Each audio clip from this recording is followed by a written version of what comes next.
Hi, my name is Eli Wilson. I have autism.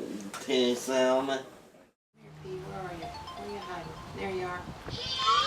What's it spelled? She. Very good. Hi, I'm Deb Wilson, and I have the pleasure of being Eli Wilson's mom. Everyone calls me Joe. I'm Eli's father. Hi, my name is Jamie McIntyre. I am Eli's community supported professional. And I help him get involved in the community and help him look for a job and try to live and learn how to live independently. So how old are you, Eli? 25. And who do you live with? My mom and dad. Tell us about your family. My family is cute because she cares about her son now. Eli over here. And this is Jamie, like, caseman. Job coach. So when we met Jamie, her first impression was so perky and positive and upbeat and it's gonna be awesome. When she left, I looked at Joe and I said, I give her 2 weeks. She'll be gone. She won't even make it 2 months. And here, 7 years later, you know, here she is.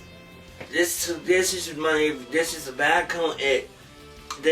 Oh hell, I just hold on. What is autism spectrum disorder?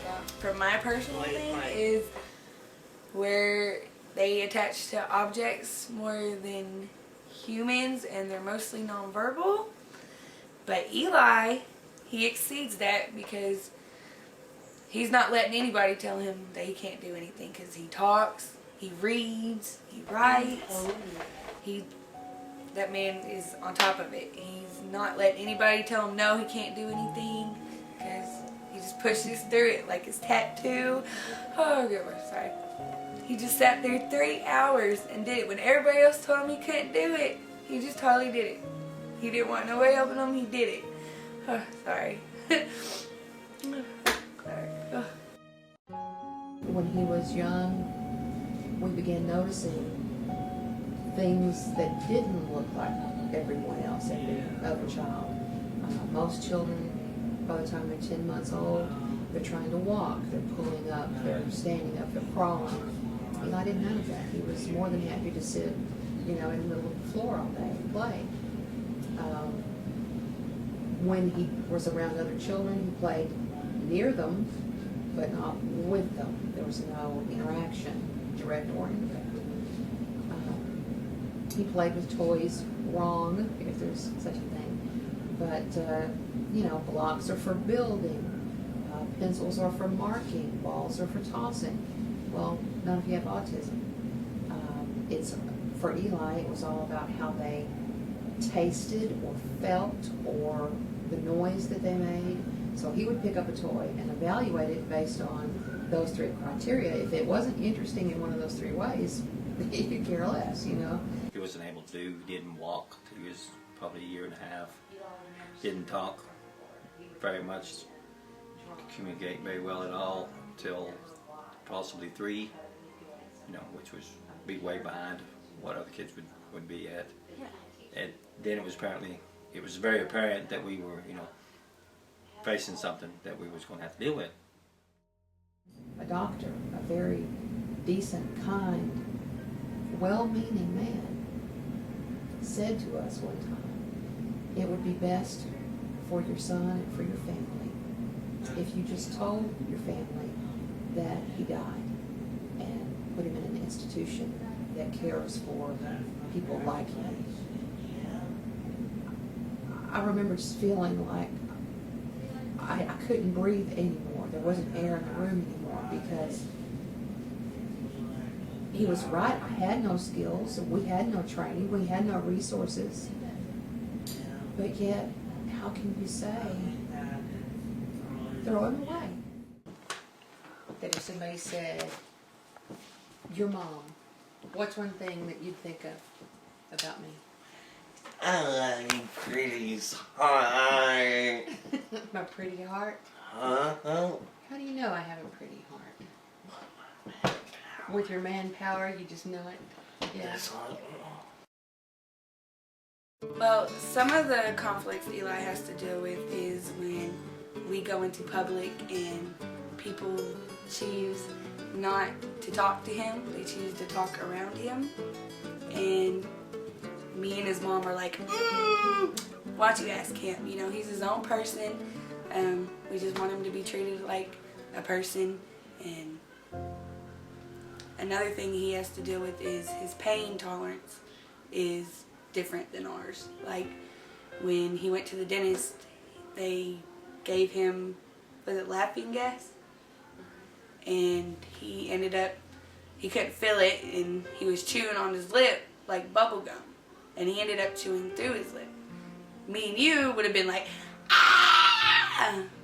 But Eli wasn't, because he has a stronger pain tolerance than we do. So if he comes in and says something hurts, that means me and you would be on our way to the hospital right now. So that's something else he has to face. And just people who don't know no better. And that's what we're hoping, is that they get a glimpse of what Eli really is and how wonderful he is. My cousin just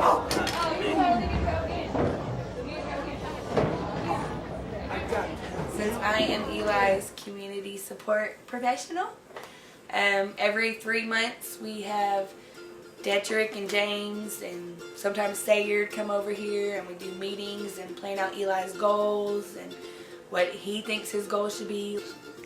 I'm a program manager for Arkansas Support Network. I've been working with Eli for several years now.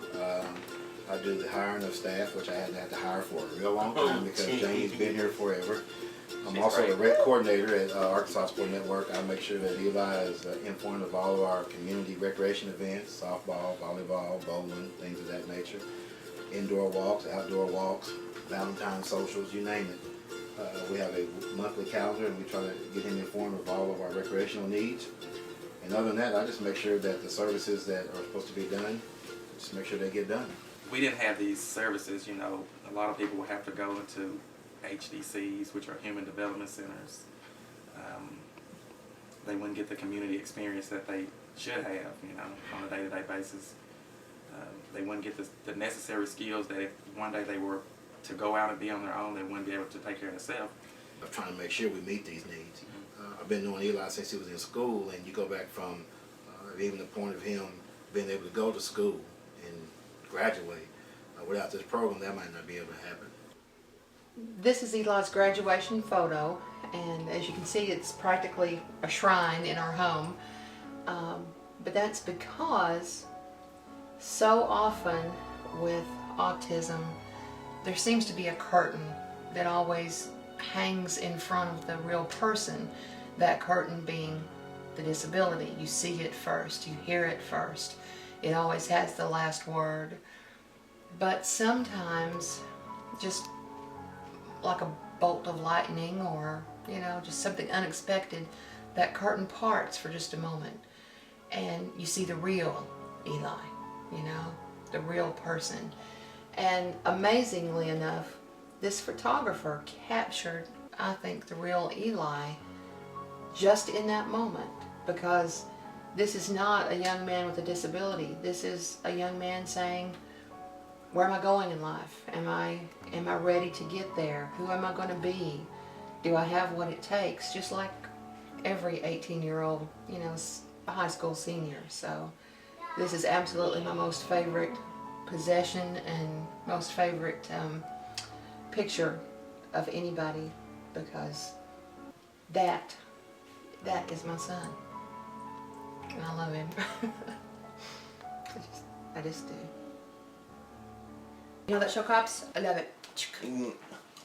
That's one of our games. He likes routine.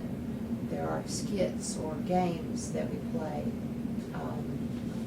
and we may do the same skit 50 times a day. He likes knowing the answer. He likes being able to predict what comes next. That one's so special to you, Eli. that one's special to me. Trucks are a part of Eli's life very much, because they are he has such an attachment to them. He loves them. He kisses them when they go to bed. They're there when he wakes up. He knows they're going to be there. It's a safety for him, just like our inside games. He likes knowing the answer. He likes knowing it's not ever going to change. He knows them trucks ain't ever going to change. He knows Joe, Deb, me, and the girls and all of his family's never going to change. That's why he holds on to us so dearly like he does his trucks. And we hold on to him like we do his trucks. We love him. And so I think he uses the trucks to relate love almost. He can tell you different kinds of trucks. I mean, you know, a Peterbilt from a Freightliner, you know, with, you know, being able to see very little of it. I mean, we can meet one of them coming down the road, you know, and before it ever gets to him, he can tell you what kind of truck it is. In the 70s, there was this commercial where this boy and girl were running across this field of flowers into each other's arms. It was that way with Eli in this truck. It's like they saw each other, and Eli just ran to this truck. It was sort of a big wrecker, and wrapped his arms around it.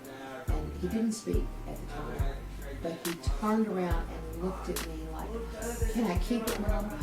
You know, he was just so, I don't know, in love. And that was the first real sign of excitement or, you know, just strong feeling that I'd ever seen in him. Because he liked the dog, he liked the ball, but nothing really rocked his world before that record. She made me write a poem to him while she was pregnant. Somewhere here, or still yet, and you know, in places where you keep stuff like that, we have a poem that I wrote while she was pregnant, like in her 8th month. I wrote you a poem before you was ever born. Mom asked me to, and they wanted me to read it to you. I memorized it. You ready? I'm ready. Okay. Your twinkling eyes of hope to green. Your crooked smile I haven't seen. The little hands I've yet to touch. In spite of all this, I love you so much.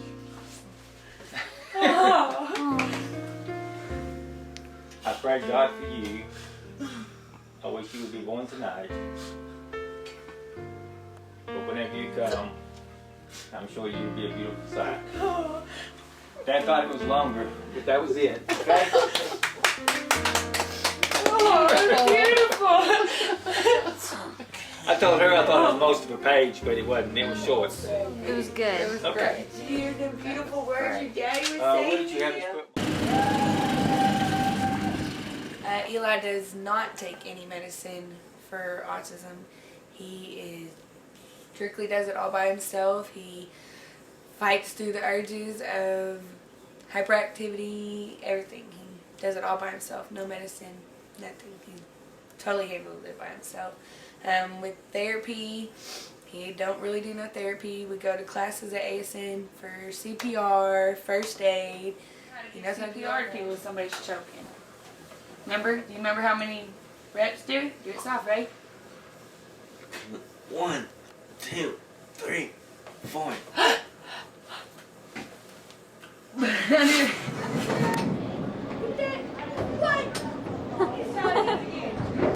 I do not have a job. This is my family. He's my little brother. I'm the luckiest person in the whole wide world to be working with Eli.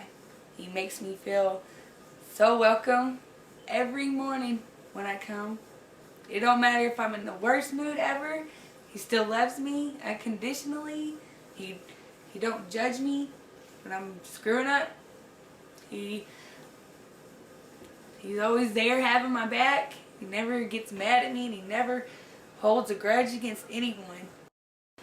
Hi, my name's Eli Wilson. I'm 25 years old.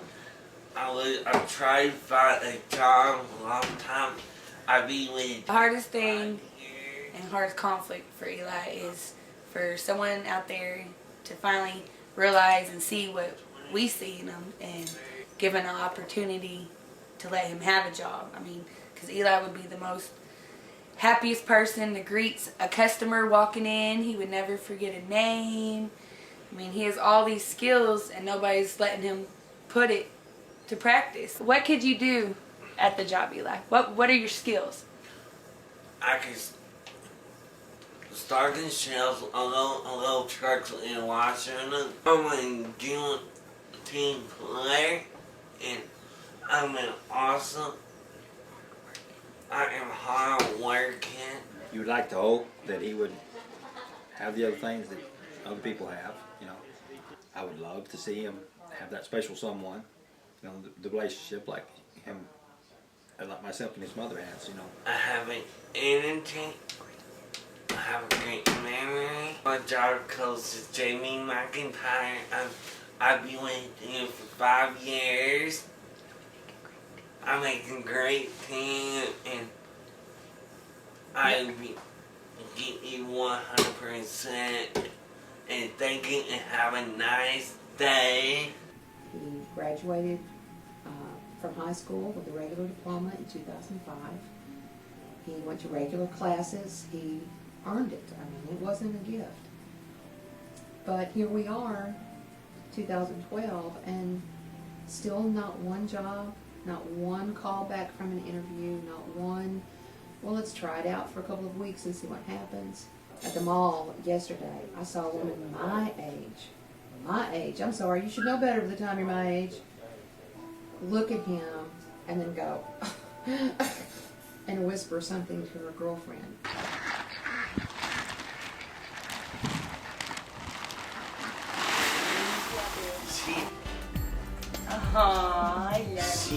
The thing I guess I want you to take away from this more than anything is how very lucky, gifted, blessed we know ourselves to be for having known and loved Eli for these 25 years.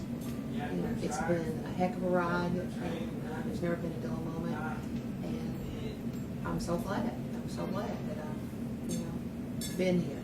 He has this attraction to him that just pulls everybody's heart to him.